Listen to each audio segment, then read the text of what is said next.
Buenos días, Cristian. Buenos días, profe.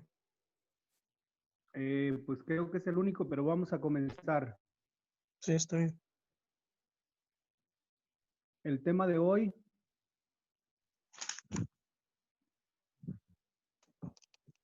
son los presocráticos. Tienen que anotar. Sí.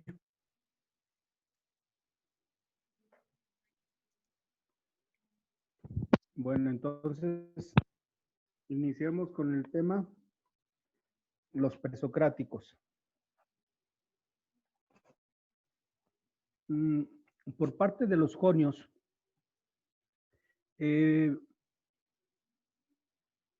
como otros pueblos, le voy a dar una breve introducción para ubicarnos dentro del contexto donde quedan integrados cada filósofo.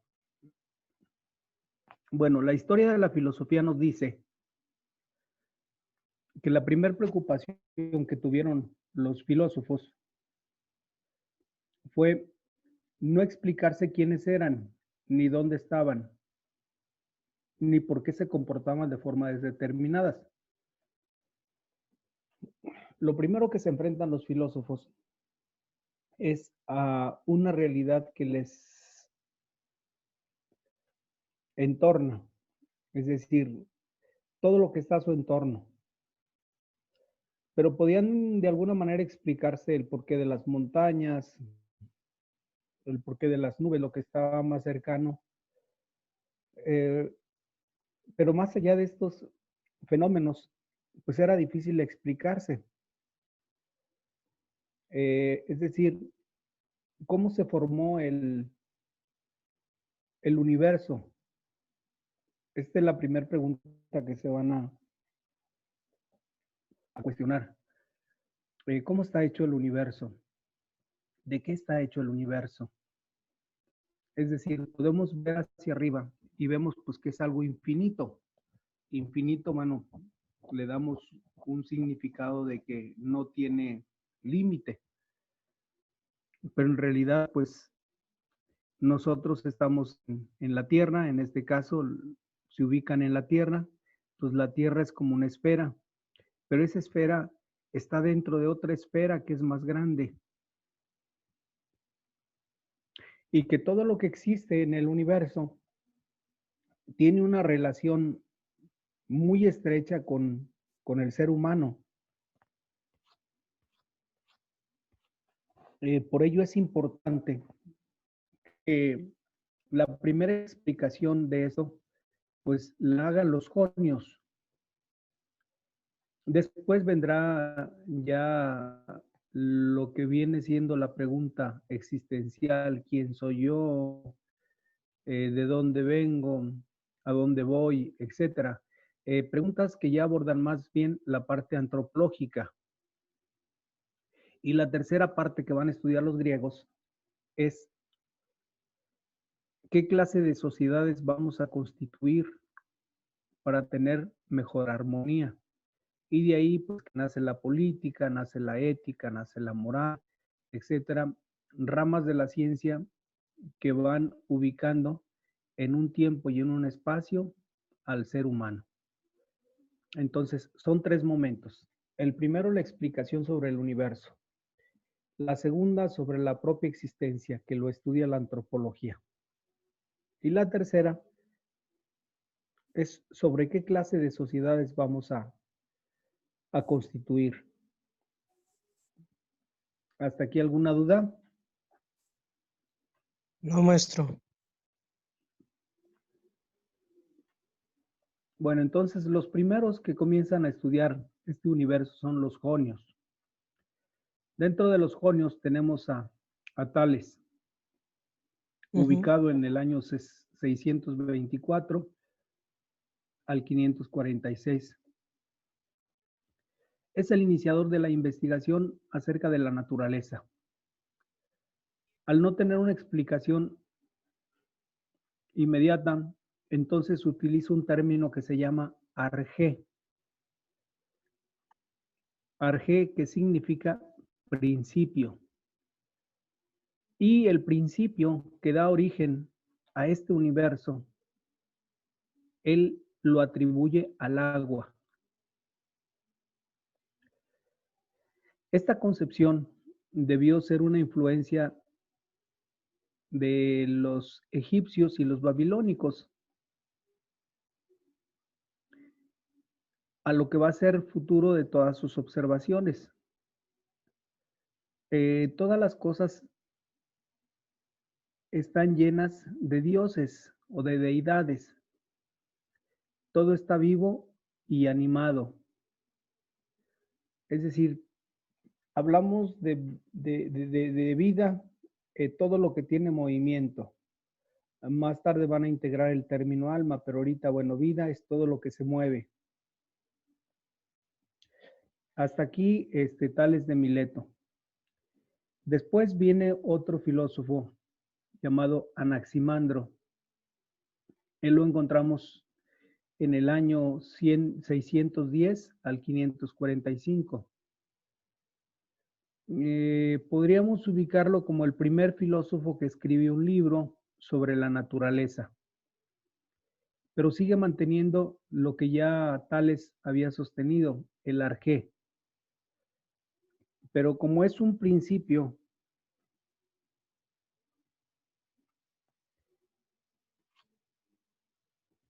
que no podemos explicar, entonces él le da el nombre de apeiron. Es decir, el apeiron es lo indeterminado. Es decir, algo que pues tiene un principio. El universo tiene un principio, pero pertenece a una realidad indeterminada, es decir, no sabemos en realidad qué es el apeiron. El apeiron podríamos traducirlo, si es que se puede traducir como tal, sería como algo indefinido, algo indescriptivo. Por ello, con esto indeterminado, aparece el principio metafísico. La metafísica propiamente es aquella rama de la filosofía que estudia la parte inmaterial, lo que es eterno y lo que es inmutable. Es decir, algo de lo cual nosotros no podemos palpar, no podemos medir, pero tampoco por ello podemos negar su existencia.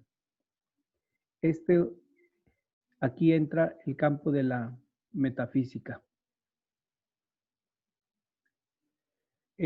También Anaximandro,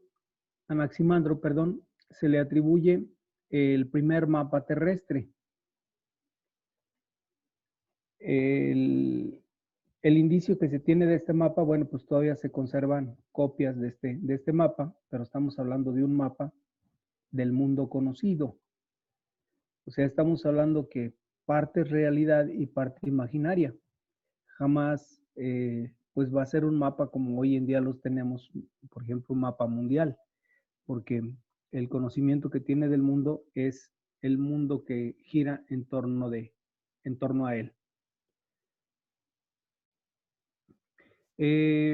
Tuvo que trabajar mucho para determinar la distancia y el tamaño de las estrellas y concluye que la Tierra es una esférica y que ocupa el centro del mundo.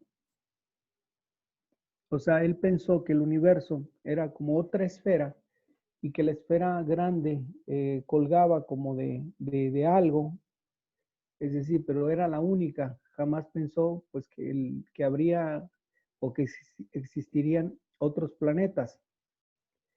Podríamos preguntarnos, bueno, existen otros planetas, pero ¿qué hay más allá del universo? ¿Cuánto mide el universo? ¿Por qué estamos tan acostumbrados a mirar hacia abajo y no hacia arriba?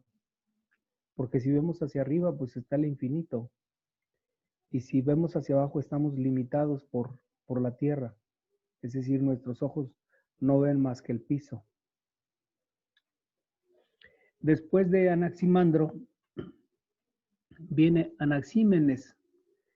A él lo ubicamos entre el 585 y el 524. Él sigue manteniendo el principio del arjé. Es decir, el arjé es el principio, pero para él el principio del universo es el aire, porque dice que todo procede del aire mediante procesos de refacción, rarefacción y condensación. Es decir, el agua una vez que cae a la tierra, vienen los rayos del sol, se evapora y regresa a la tierra. Y es como especie de un ciclo. Y se percata de que cuando llueve, bueno, pues brotan una serie de plantas, de hierbas. Por eso él dice que la vida o el principio vital del universo es el agua. Entonces, seguramente gracias al agua, el mundo se pudo haber constituido. Posteriormente viene Heráclito. Heráclito ya es del 544 al 484. Él sostiene que el principio, el arjé, es el fuego.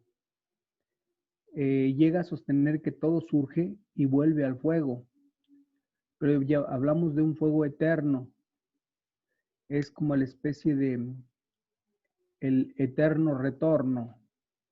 El sol sale por la mañana y se oculta por la tarde. Entonces, el principio de esta vida, es decir, es el sol, porque a través del sol nosotros no solamente podemos observar, sino que el calor del sol permite el crecimiento y el desarrollo de la vida de este planeta, que todavía no es concebido como un solo planeta. Bueno, es concebido como un solo planeta, perdón. Pero también aborda la naturaleza. Y dice que la naturaleza está en contradicción, pero también tiende a la armonía, ya que todo está en movimiento como una estructura contradictoria de toda la realidad. Está en el interior de cada cosa, es decir, la naturaleza, todos tenemos una naturaleza. Hay seres que tienen una naturaleza animal, nosotros tenemos una naturaleza humana. Otros tienen una naturaleza vegetal, otros tienen una naturaleza mineral. Entonces, cada ser tiene esa realidad en tendencia a la armonía. Esta armonía se debe a una ley única. Esta ley es llamada logos. El logos va a ser traducido como la razón universal. Otros, por su parte, ya no en esta época, sino en épocas posteriores, el logos va a ser como el creador del universo. Por eso es la razón universal. Y este logos está oculto en los acontecimientos cósmicos. Por eso el cosmos es como algo cíclico. El sol sale y el sol se oculta. El sol sale y el sol se oculta. Porque se mueve de una manera ordenada.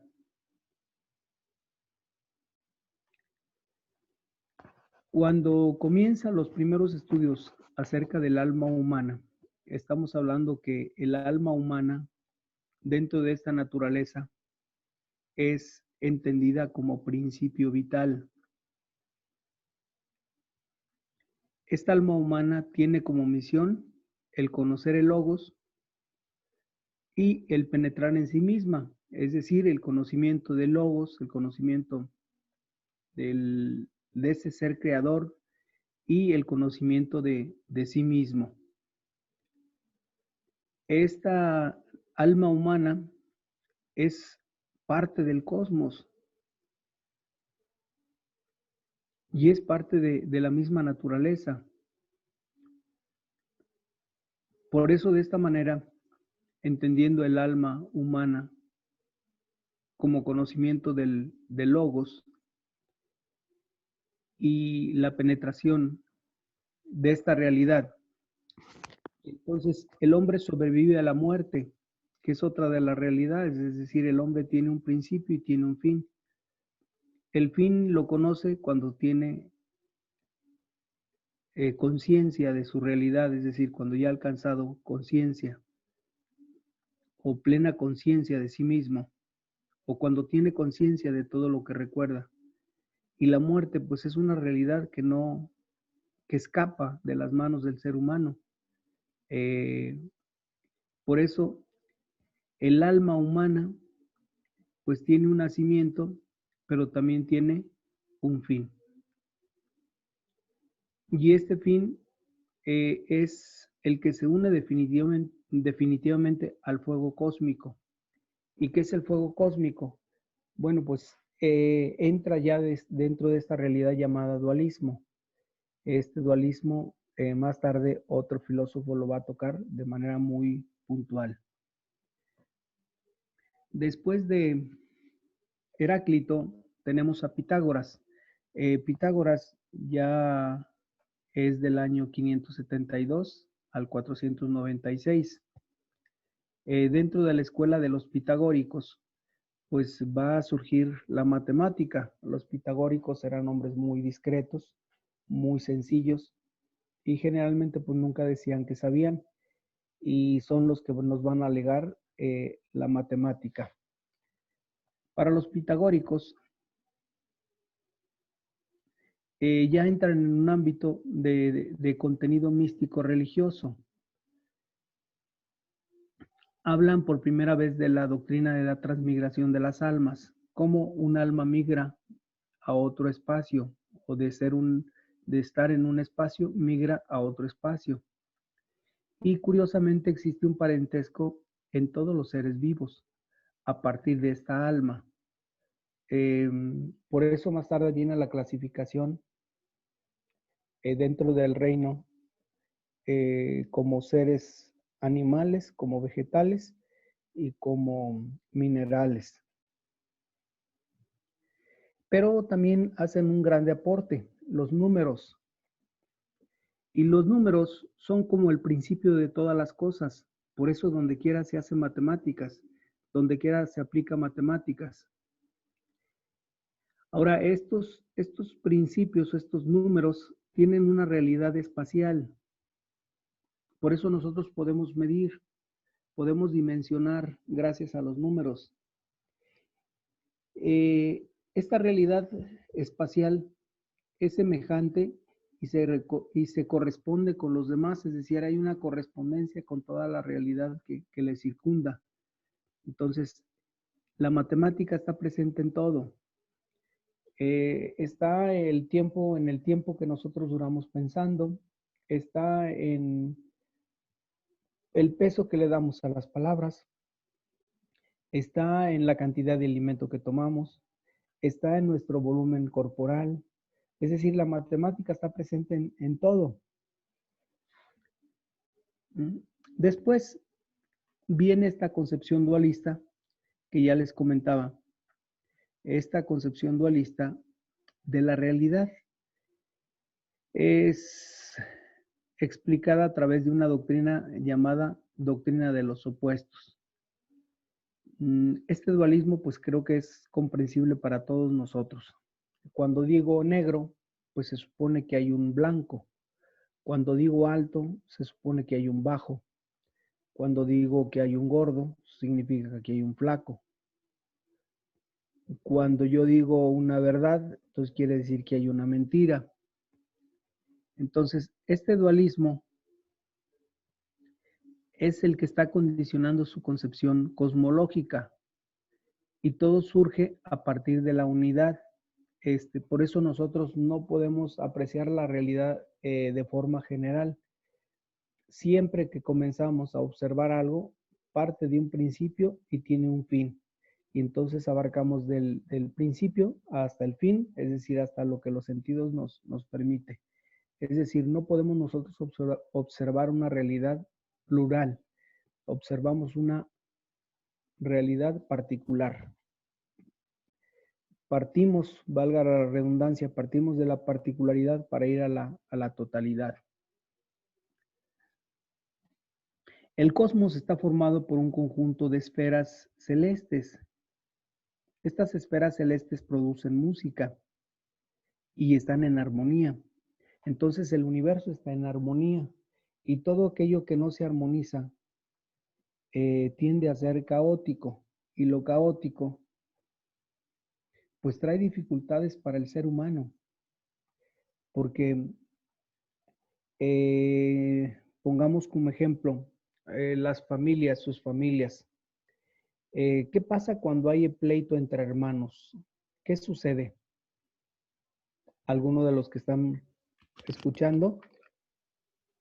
En mi caso a veces ya ni nos hablamos. Bueno, en su caso ya ni siquiera se hablan. Entonces, estamos perdiendo la armonía. Ahora, cuando perdemos esta armonía, ¿el problema crece más o el problema termina allí?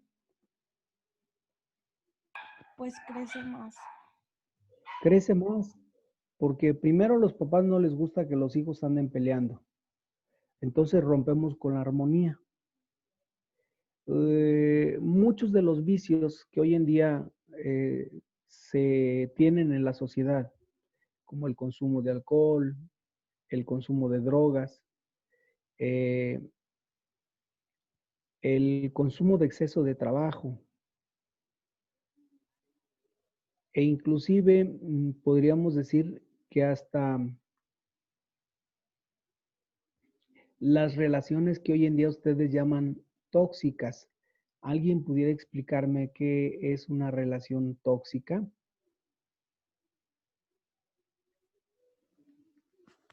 Yo, bueno, no es que me esté pasando ni nada, pero según yo, una relación tóxica ya es cuando hay manipulación de una parte de ambos, cuando ya prohíben tomar celular o acercarse a hablar con otra persona, o ya a veces ya hasta empiezan con los golpes y eso es tóxico. Entonces, lo tóxico rompe con la armonía. Y el romper con la armonía no solamente significa romper entre las personas, porque esto tiene consecuencias. La familia al ver esta situación, pues lógico se preocupa. Y este problema pues puede continuar. Entonces, una relación tóxica no es armónica. Y todo lo que no es armónico causa caos. Y el caos trae consigo problemas de todo tipo. El que se droga, posiblemente en su casa no haya armonía. Y entonces a través de la droga busca armonizarse. Y busca armonizarse porque busca algo que le haga sentir a gusto. La droga no se consume porque sabe fea. La droga generalmente se consume porque, pues en realidad me hace sentir armónico. Por lo menos hay armonía entre las personas que lo consumimos, ya que en mi casa pueden estar rechazando toda esta forma. Pero de alguna manera también la familia a veces provoca que el hijo o la hija se vean orillados a una situación así. Y entonces, dentro de esta desarmonía, buscamos la armonía a veces equivocada. Entonces, a eso se refiere propiamente la armonía. O sea, la armonía es todo lo que puede fluir y todo lo que no fluye, entonces no es armónico. Por eso una orquesta que tiene varios instrumentos, pues fluye la música, porque hay un orden. Unos entran en un tiempo, otros instrumentos entran en otro momento, y la combinación de todos los sonidos va siendo armónica la pieza. Pasa lo mismo con nuestras vidas. Cuando nuestras vidas son armónicas en familia, en la escuela, en los amigos, pues es una vida bonita. Pero cuando hay conflictos en la escuela, cuando hay conflictos con los amigos, cuando hay conflictos en la familia, etcétera, pues la vida se desarmoniza. Y al no haber armonía, entonces no hay crecimiento. No sé si me explico con esto. Sí. Profe. Sí, entonces lo que Pitágoras trata de llevarnos al número es precisamente el número es armónico, porque el número tiene un 1 y puede terminar en un 10, puede terminar en un 20, pero es armónico, es cronológico, es decir, vamos en ascendencia, ascendemos, no descendemos. Y todo lo que no es armónico, descendemos, vamos hacia abajo. La tristeza, la nostalgia, la envidia, la avaricia, todas son realidades que van en descendencia. Todas estas realidades pueden llevarnos a enfermar y la enfermedad no puede ser buena. Entonces, por eso Pitágoras nos plantea esta realidad, que el número es el principio y origen del universo. Después viene Parménides, y con Parménides, que aparece en el año 540 al 470, él ya expone su pensamiento de manera poética.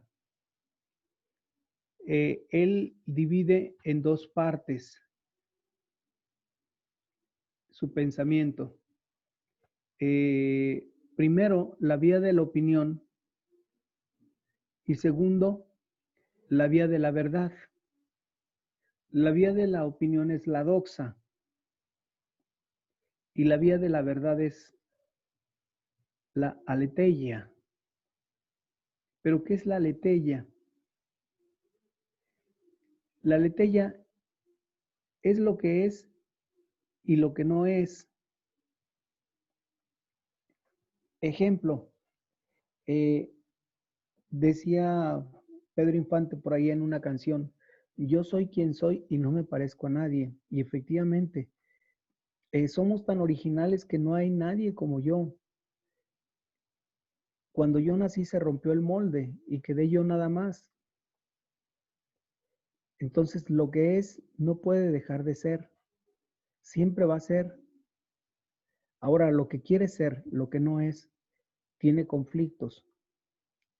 Cuando un ser humano quiere aparentar lo que no es, se mete en conflictos. Cuando un ser humano se muestra tal cual es, nunca va a tener problemas. Segundo, solo lo que es el ser.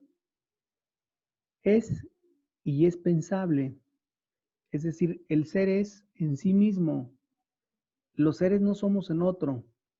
Los seres no tenemos valor por otro. Tenemos valor por nuestra propia naturaleza. Yo soy yo mismo. No puedo ser otro. Cuando yo intento ser otro, entonces entro en conflicto y meto en conflicto a los demás.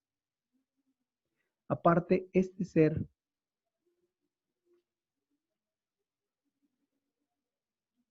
es indivisible. O sea, no me puedo dividir yo.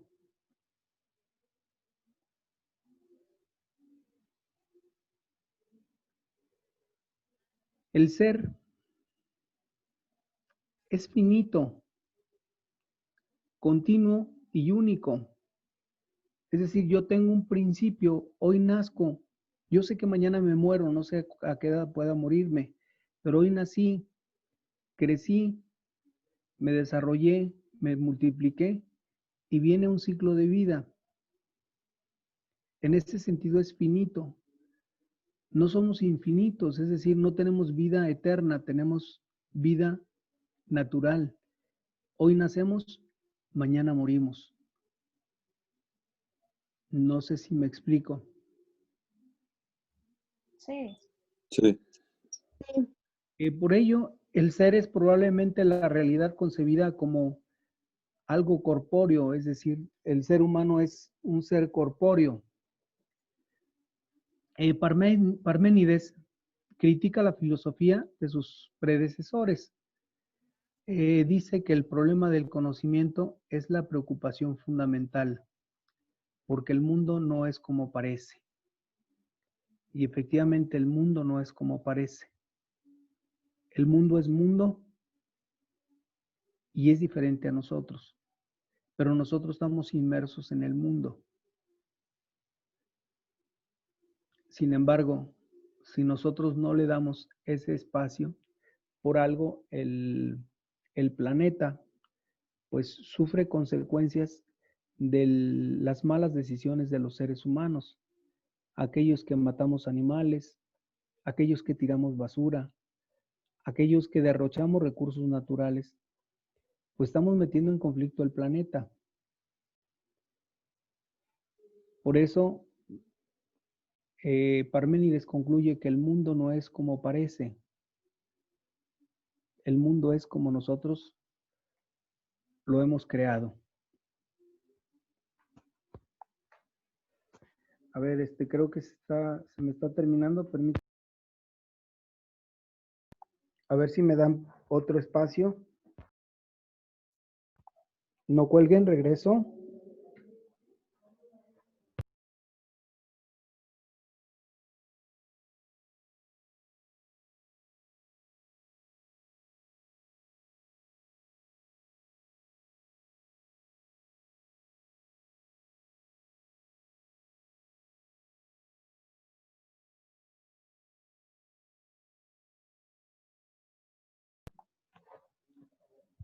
A ver, ya regreso. ¿Me escuchan? Sí. Sí, profe. Entonces,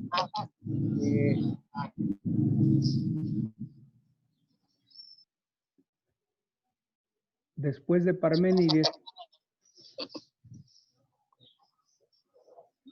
pasamos a otra concepción de filósofos pluralistas. ¿Quiénes eran estos pluralistas? ¿Qué les caracterizaba? Bueno, los pluralistas son aquellos filósofos que ya no van a atribuir el constitutivo del universo a un solo principio.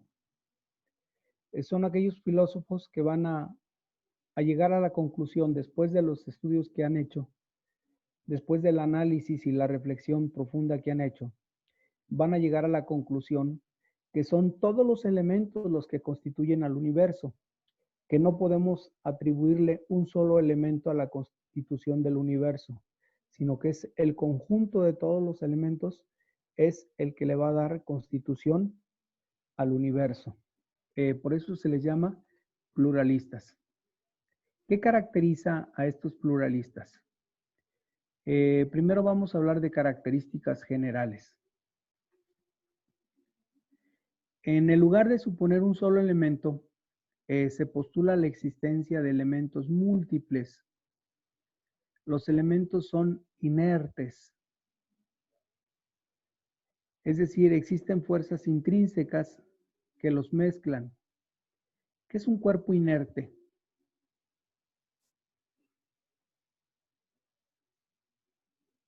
¿Alguien de los presentes sabe qué es un cuerpo inerte? Supongo que es un cuerpo que no se mueve, ¿no? Es un cuerpo que no se mueve. Un cuerpo inerte propiamente es el que ¿Carece de vida? El que carece de vida, es correcto.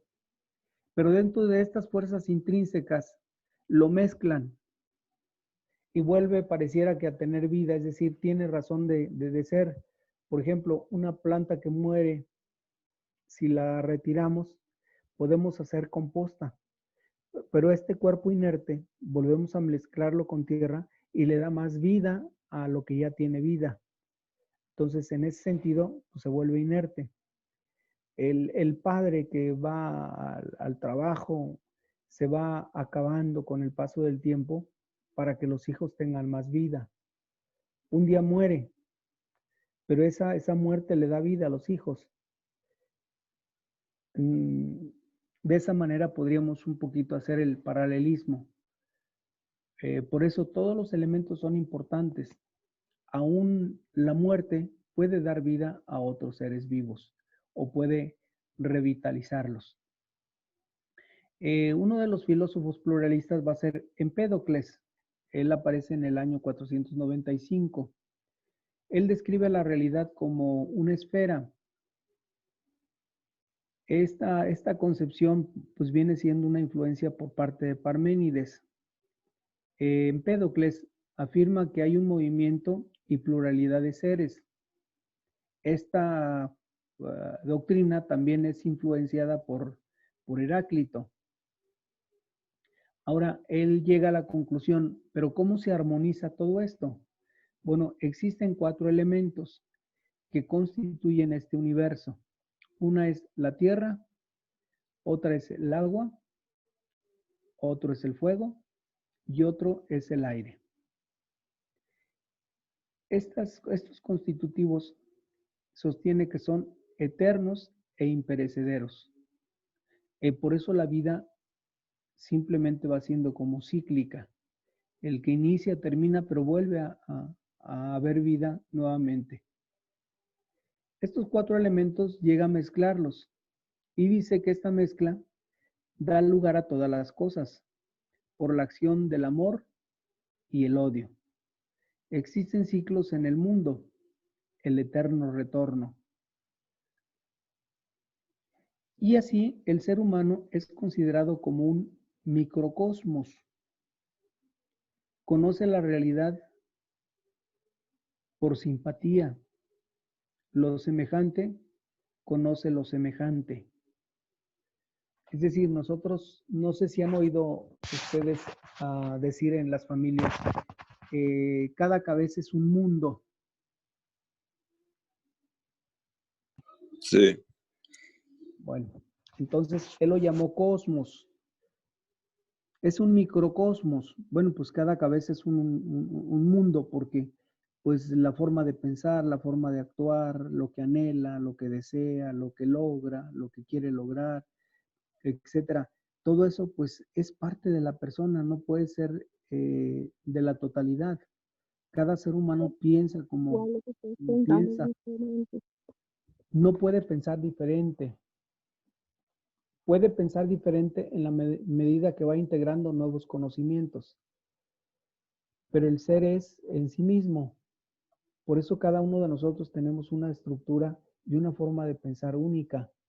Podemos tener influencia de muchas cosas, pero en realidad cada uno de nosotros va determinando su vida de acuerdo a sus propias convicciones o convicciones. Disculpe, profe. Sí. Yo tengo una duda y he escuchado mucho este comentario. Dicen que según a cómo eres es porque así es tu alma, pero yo no creo en eso. ¿Usted qué piensa? Bueno, aquí tendríamos que dialogar sobre otra cuestión. Entendí del alma, ¿en qué sentido? Entendí del alma